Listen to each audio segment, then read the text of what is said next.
하나님이 우리를 사랑하는 그 사랑의 그 크기는, 열정은 아무도 측량할 수가 없습니다. 우리를 지으시고 우리에게 모든 것을 다 주시고 부족함이 없게 하셨는데도 주님을 떠나서 마귀 말을 듣고 오히려 하나님 자리에 올라가서 하나님을 대적하는 이러한 우리를 하나님은 정말로 사랑하시는데 이런 죄인들을 사랑하는 하나님의 그 구원의 역사는 측량할 수도 없고 생각할 수도 없습니다. 그런데 하나님이 이러한 무지몽매한 우리들을 하나님이 사랑하셔서 예수 믿게 하시고 그래서 예배할 수 있는 백성이 되게 하신 것은 이건 은혜 중에 은혜입니다. 하나님께서 이스라엘 백성들을 400년 동안 노예 살던 그러한 곳에서 해방시켜 주시고 그리고 그들이 하나님 앞에 나와서 예배하게 하셨어요. 그리고 하나님은 이 하나님의 백성들을 구원하신 다음에 그 백성들과 언약하시고 나는 그들이 하나님이 되고 너희들은 나의 백성이 되리라 그렇게 말씀을 하시고 그 백성을 하나님께서는 제사장 나라로 세우셨습니다. 특별히 사도 바울 같은 경우는 예수님을 박해둔 사람이에요. 예수님을 지상에서 없애려고 작정했던 사람입니다. 그래서 예수님을 믿는 사람들을 남녀노소를 불문하고 옥에 가두고 예수 못 믿게 하려고 작정했던 사람입니다. 얼마나 열정적으로 그렇게 핍박을 했는지 예루살렘에 주의 백성들이 있을 수가 없을 정도로 그렇게 집집마다 찾아다니고 가가호 찾아다니면서 이렇게 색출을 하는데 거기 있을 수가 없어서 하나님 백성들이 다 뿔뿔이 흩어질 수밖에 없었어요. 담백생으로 도망간 그러한 교인들을 붙잡으러 가다가 부활하신 예수님을 만났죠. 그래서 그때부터 회개하고 주님의 명령을 쫓아서 이방인의 사도가 돼서 복음을 전하는 사람으로 바뀌어졌습니다. 그래서 복음을 전하면서 나 같은 사람이 복음을 전하게 된 그 자체가 은혜다.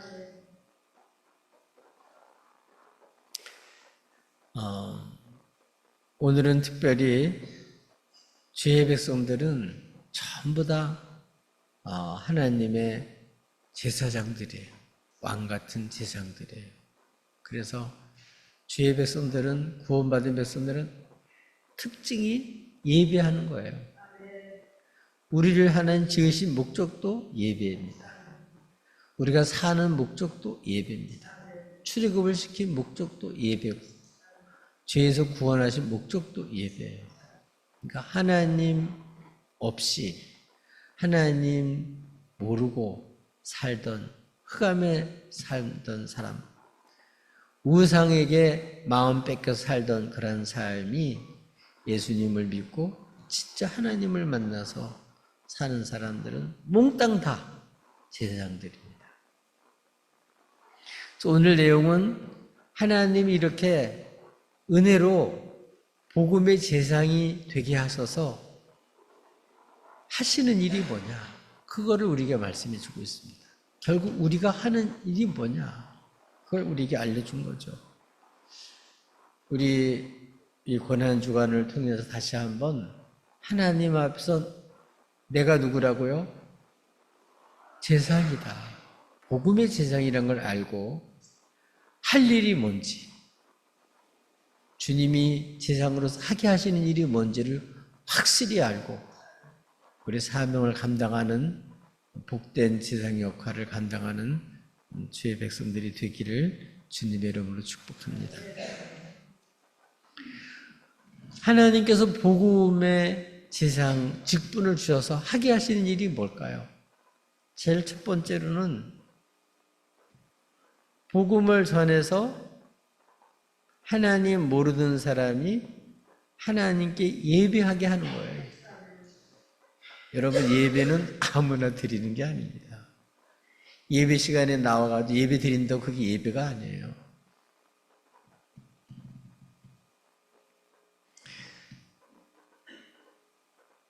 죄인들을 하나님이 어떻게 사랑해서 구원했는지를 알아야 예배가 가능해요. 특별히 하나님 앞에서 제사장 직분을 받고 이방인의 사도로서 복음을 전하던 사도 바울은 놀라운 하나님의 그 측량할 수 없는 그 하나님의 구원의 놀라운 그 역사를, 비밀을 우리에게 말씀해 주셨습니다. 그거는 뭐냐면 아무리 복음을 전해도 하나님 백성이라고 하는 사람이 안 받아들이는 거예요. 오히려 핍박을 하고 박해를 했습니다.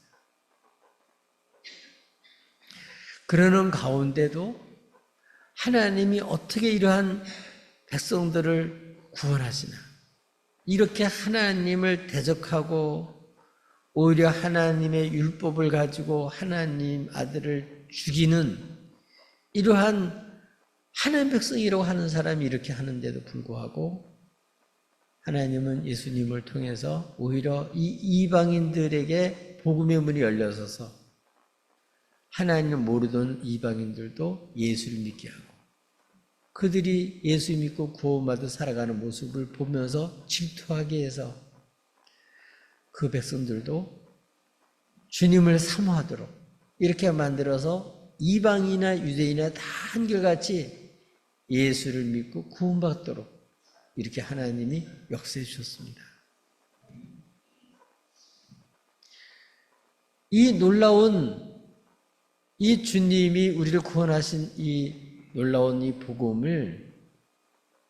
복음의 지상이 되도록 하나님이 사도 바울을 은혜로 택해 주셨을 뿐만 아니라 오늘 우리들도 이 복음의 세상에 직분을 주셔서 이 은혜로 주셔서 이 직분을 감당하게 하셨는데 뭐 하게 하려고?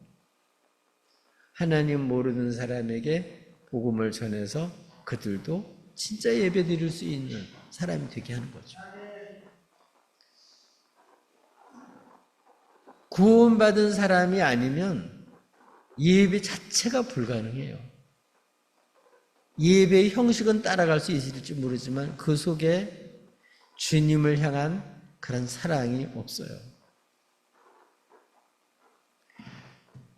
우리 주님께서 우리 죄인들을 위해서 대신 십자가에 죽으시고 부활하심으로써 이제 예수 믿는 사람들이 구원을 받게 됐는데 어떻게 해요?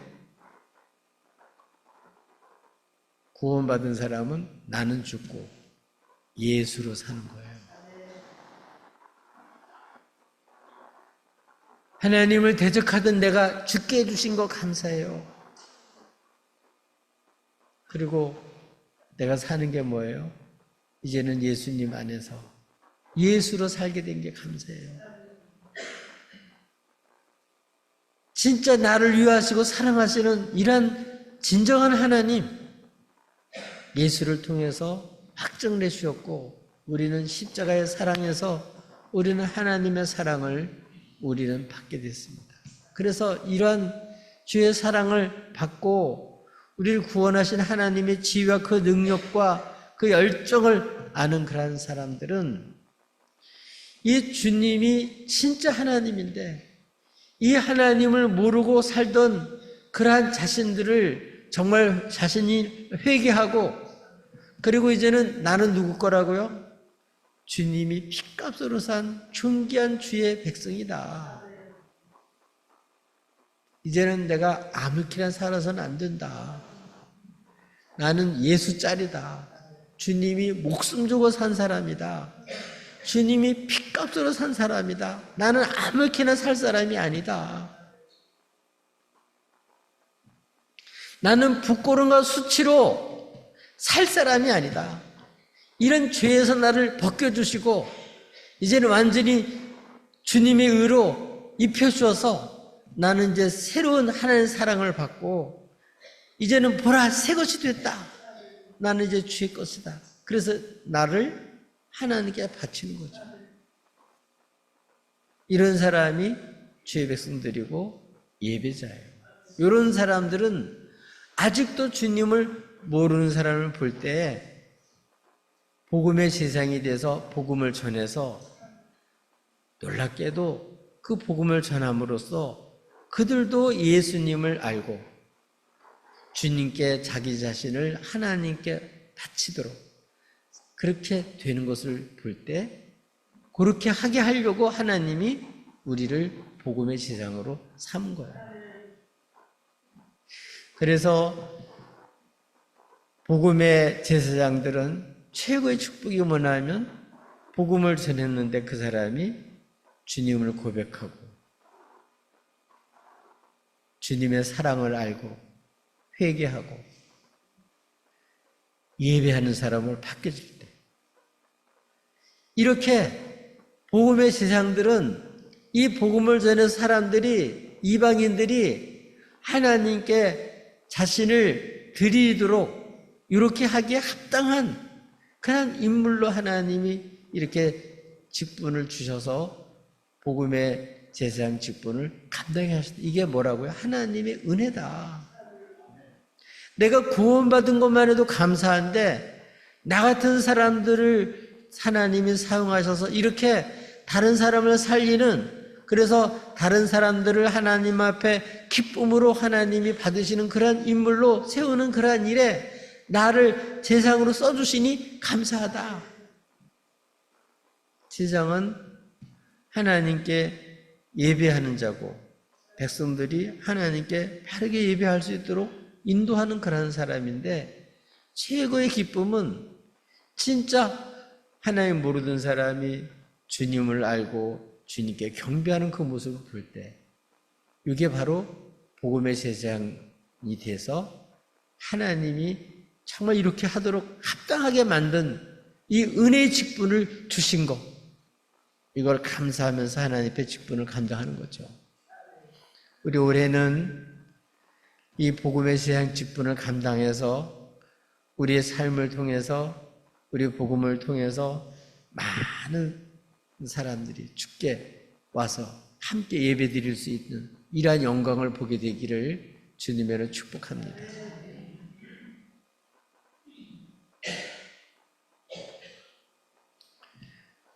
정말 우리 자신이 얼마나 존귀한 자인지 주님 핏값으로 사서 얼마나 우리를 존귀하게 만들었는지 얼마나 값지게 만들었는지 몰라요. 많은 사람들이. 그런데 이 복음의 제사장들이 복음을 전해서 이제는 하나님 저는 주님 겁니다 하고 자신의 생애를 자신의 삶을 주님께 바치고 예배하는 그런 모습 그렇게 하기에 합당하게 제사장 직분을 주신 거 감사하다. 우리 사도 바울의 고백입니다. 하나님이 이렇게 이방인의 사도로 자기를 삼으시고 이 복음의 제사장 직분을 자기에 주셔서 이거 누가 주신가? 하나님 주셨기 때문에 로마 교인들에게 당당하게 이미 너희들도 알고 권면하는 사람이지만 다시 한번 이방인들에게 복음을 전해서 그들이 하나님 앞에 합당하게 하나님 예배할 수 있도록 하는 이러한 일에 합당하도록 나를 하나님 세우신 것이기 때문에 기쁜 마음으로 로마 교인들 그들도 복음의 제사장이 돼서 이러한 일들에 참여하도록 권고한 것입니다.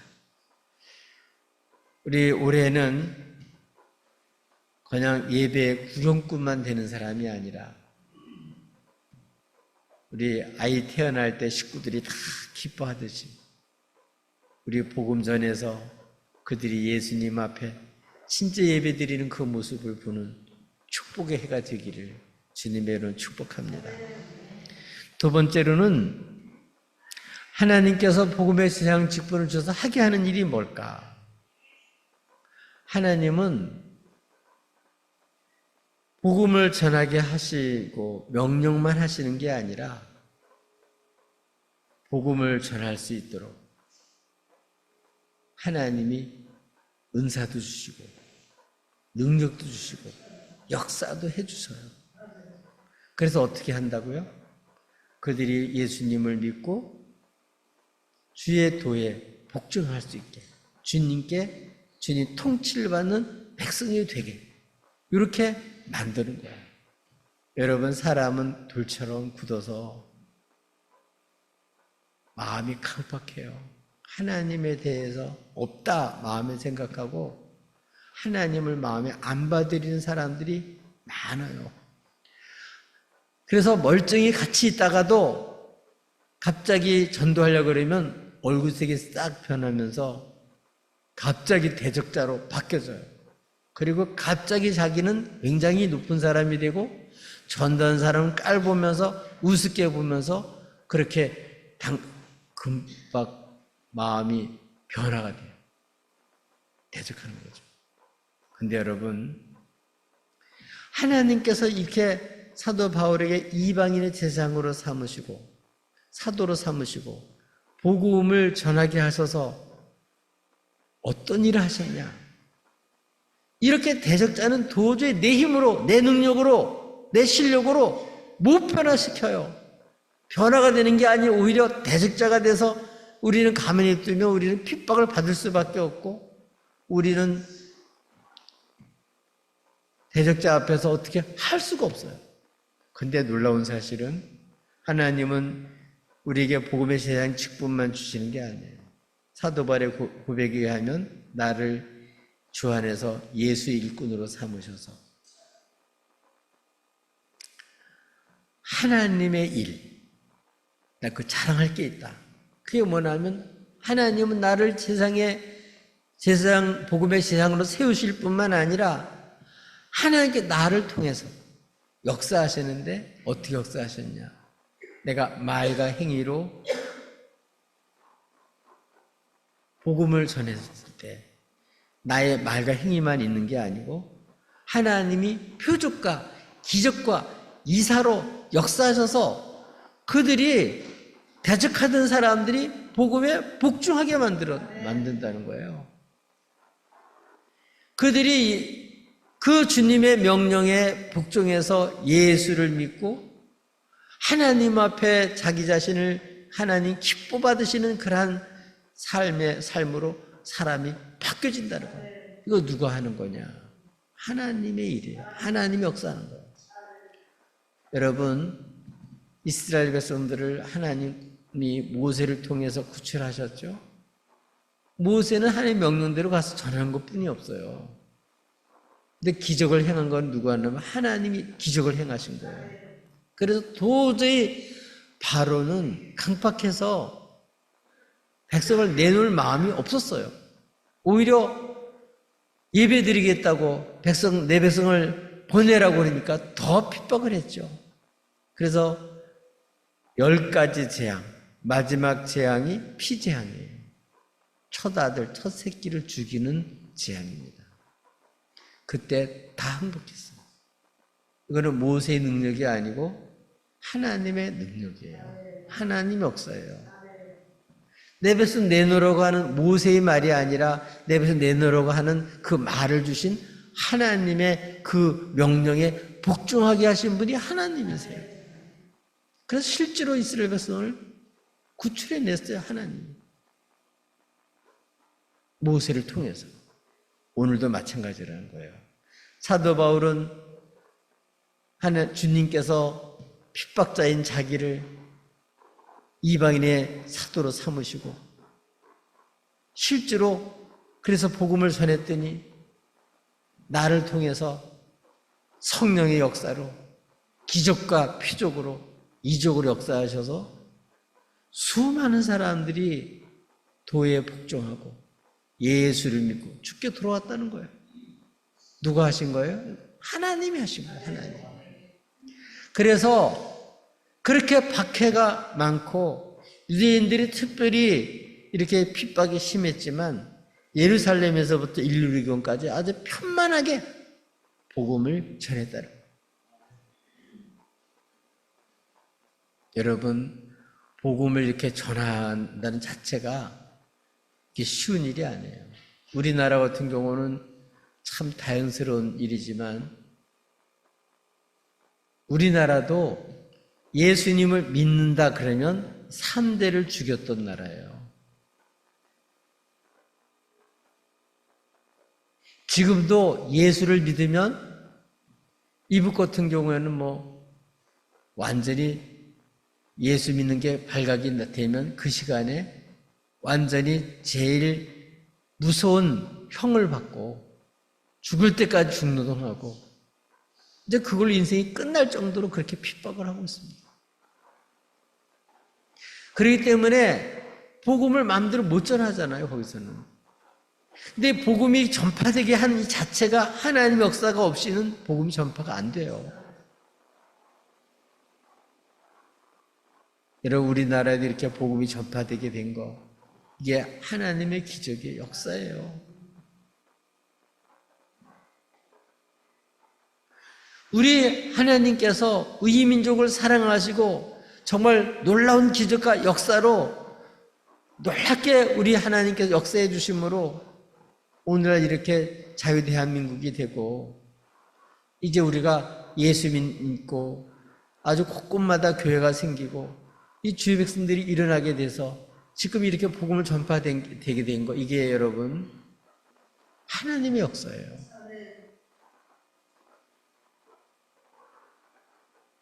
예루살렘에서부터 일루이건까지 편만하게 복음을 전파할 수 있었던 것은 바울의 열심만 갖고 된 게 아니에요. 그 열심 뒤에는 성령님께서 역사해 주셨기 때문에 그렇습니다. 하나님 역사해 주셨기 때문에 그렇습니다. 우리도 알아야 돼요. 이렇게 복음의 시향의 직분을 감당하면 하나님 역사하셔서 지금도 우리를 통해서, 나를 통해서 하나님께서 그 도에 복음을 믿고 순종하도록 대적자들이 변한다는 거예요. 바뀌어진다는 거예요. 그래서 전도한 사람, 선교한 사람의 모든 사람의 고백, 사도 바울의 고백은 편만하게 복음을 전했더니 전하게 하셨다는 거예요.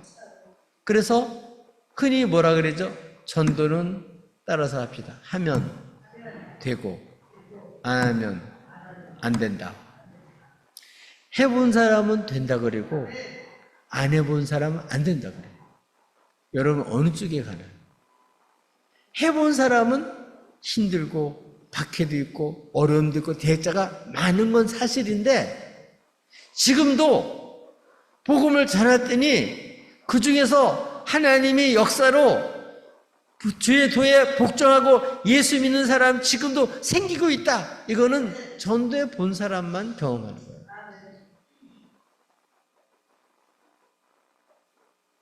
사도 바울의 고백입니다.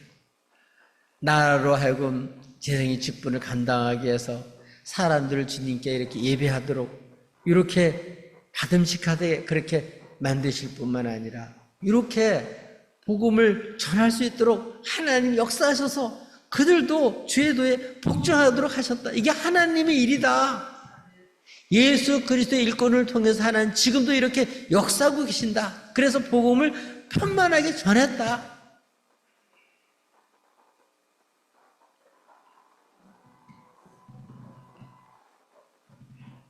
우리 지난해에 우리 지방에서 우리 사경 부흥회를 했었죠. 부흥 사경을 했었죠. 케냐 선교사의 간증이 뭐예요? 전 집회 때마다 좀 우리 교인들이 열심히 좀 참석했으면 좋겠는데 앞으로 그렇게 참석하시기 바라요. 이제 5월 달에는 웨슬리 회심 기념 주일 때는 우리 교회에서 언제 집회를 하거든요. 근데 지금부터 모여서 열심히 기도하고 준비하고 그렇게 해서 여러분도 은혜 받고 우리 지방에 있는 모든 교회들도 은혜 받을 수 있게 지금부터 그렇게 했으면 좋겠어요. 그 케냐 선교사는 뭐라고 얘기를 했죠? 처음에 복음은 전하지 말아라. 그냥 마스크 주고 쌀 주고 먹을 거 주고 그런 건 하지만 복음은 안 된다. 못 전하게 했대잖아. 근데 계속 했더니 어떻게 돼요? 5분만 전해라. 10분만 전해라. 30분만 전하거든 나중에는 마음껏 전하라. 그리고 나중에는 운동장도 내어주면서 마음껏 써라. 그래서 3년 코로나 시대에 어떻게 됐다고요?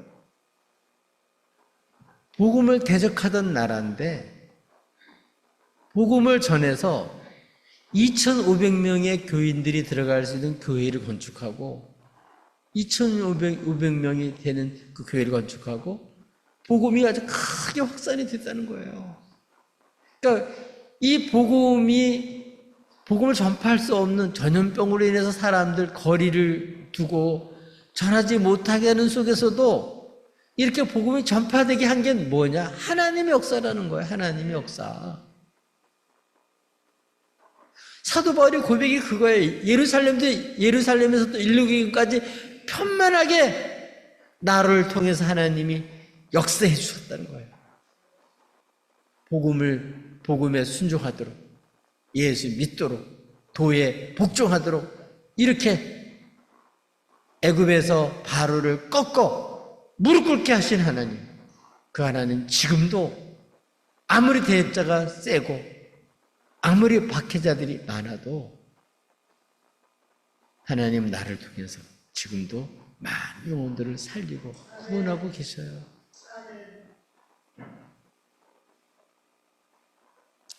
예, 오늘 밤에는 우리 미얀마 선교사, 우리 장로님 아들이죠. 우리 이정 선교사가 와서 선교 보고하고 설교할 거예요.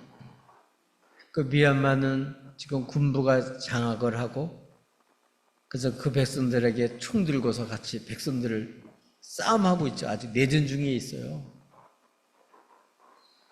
신학생들도 징집해서 막 끌려가는 이런 아주 위태로운 상태 속에 있고 예배드리다가 교회가 폭격을 맞아서 막 그렇게 어려움을 당하는 그런 교회도 있고 지금 굉장히 어려운 가운데 있는데 그래도 복음은 전파되고 있어요.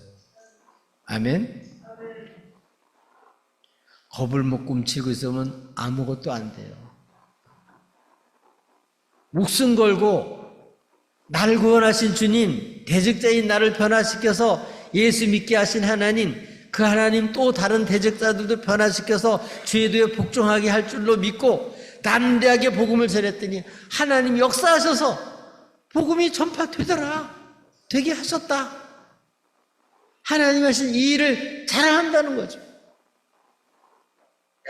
우리는 주변에 박해하는 사정, 나라가 주의 백성들 위협하는 얘기만 하지 말고 하나님 이런 박해 중에도 어려움 중에도 하나님 우리를 통해서 어떻게 역사하셨는지를 간증할 수 있기를 바랍니다.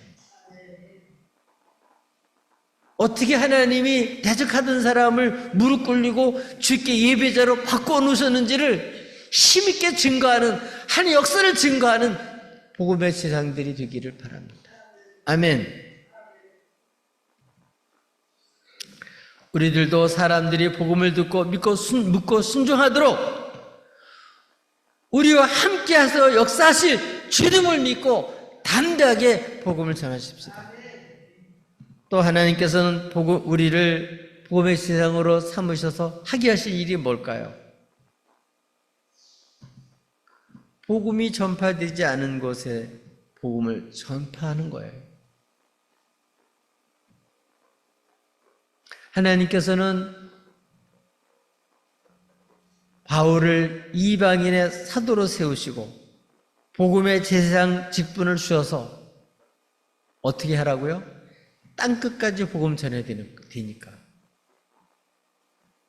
그의 전도 전략은 주 이름을 부르지 않는 곳에 아직 아무도 가서 복음을 전하지 않은 사람에게 교회가 없는 곳에 가서 어떻게 한다고요? 복음을 전했다는 거예요.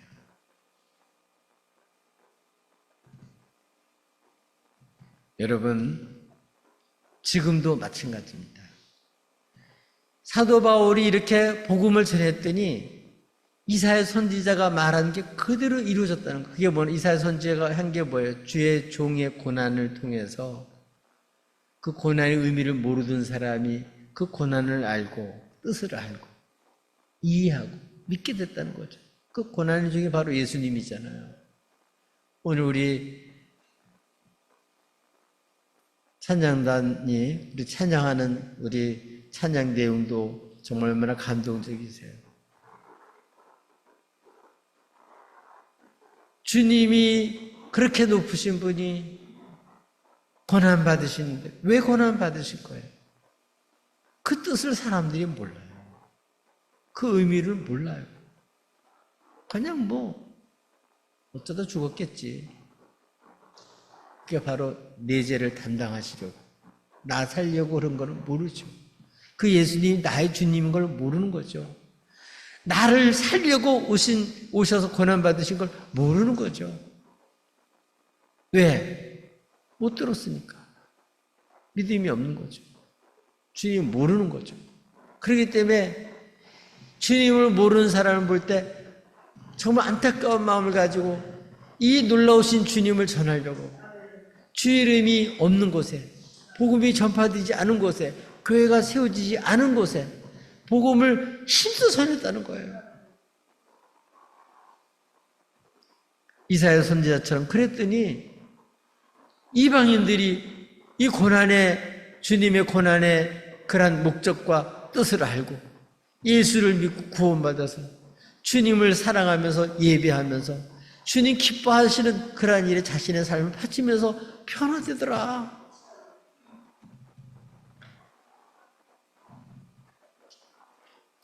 우리는 땅끝까지 가서 복음 전해요. 여러분, 우리나라도 세계에서 꼴찌로 두 번째로 못 사던 나라예요.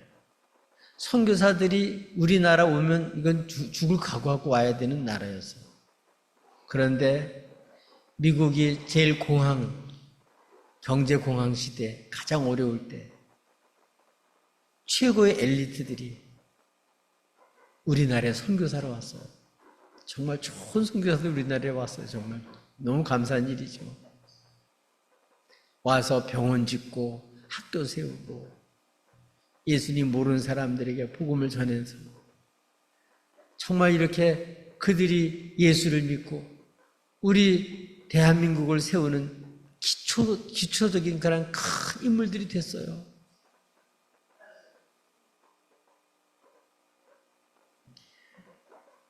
정말 아무도 알지 못하는 이런 곳에 그들이 와서 그렇게 고생하고 대대로 와가지고 이렇게 우리나라를 위해서 희생했던 그러한 선교사들이 있기 때문에 우리 대한민국이 오늘 이렇게 구원받은 사람들이 늘어나고 그래도 자유대한민국이 돼서 하나님의 축복 속에 살게 된 줄로 믿습니다. 여러분, 이런 하나님의 사랑을 정말 너무나도 많은 사람이 몰라요. 이런 사람들에게 예수님을 알게 하는 것이 가장 귀한 줄 알고 예수 아는 지식이 가장 보배로운 지식인 줄 알고 주님 모르는 사람 만나면 복음을 전하는 거죠. 아직 복음이 전파되지 못한 곳이 있다 그러면 그곳에 가서 달려가서 복음을 전하는 거죠. 아직 교회가 세워지지 않은 지역이 있다면 그곳에 달려가서 전하는 거죠. 아직도 예수님을 알지 못하고 복음을 듣지 못한 사람이 얼마나 많이 있어요.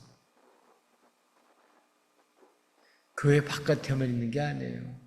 우리 교회 안에 있는 우리 자녀들, 얘들이 예수님을 알고 예배 드리냐? 그렇지 못한 애들이 많아요.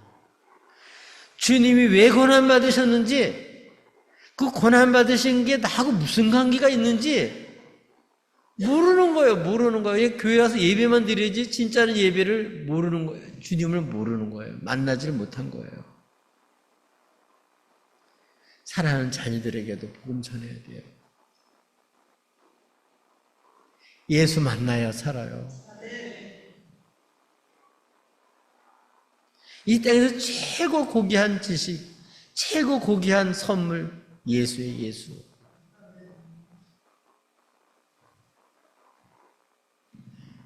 예수님 모르는 사람이 많으면 뭐 하는 역할이 많죠? 할 일이 많은 거죠. 복음의 제사장들이 할 일이 많은 거죠. 예수 안 믿는 사람이 많으니까 복음 전하지 말아야 되는 게 아니잖아요. 지금 우리나라가 코로나 시대를 지나면서 종교에 대한 열정이 식어지고 교회에 대한 열정이 식어지고 예수님 모르는 사람이 더 많아졌다는 거예요. 그러니까 위기라는 거예요. 위기가 아니고 해야 될 일이 많아진 거예요. 더 뜨거운 열정으로 우리가 할 일이 많아진 거예요. 제사장이 죄인인 그 백성들이 죄사함 받고 하나님 앞에 예배드리고 살도록 하는 게 책임이잖아요. 이게 우리들의 책임이잖아요. 우리가 할 일이잖아요. 우리 다시 한번 우리 예수님 모르는 사람 만날 때마다 기도합시다. 복음 전할 수 있게 해달라고. 그리고 정말 뜨거운 마음으로 날 구원하신 예수님을 전하십시다. 내가 만난 예수님을 전하십시다. 나를 새 사람 만드신 주님을 전하십시다. 그렇게 해서 올해는 복음이 전파되지 않는 곳에 정말 여러분 정말 가서 정말 이게 나의 할 일인 줄 알고 복음을 힘껏 전하는 사명자들이 되시기를 예수님의 이름으로 축복합니다.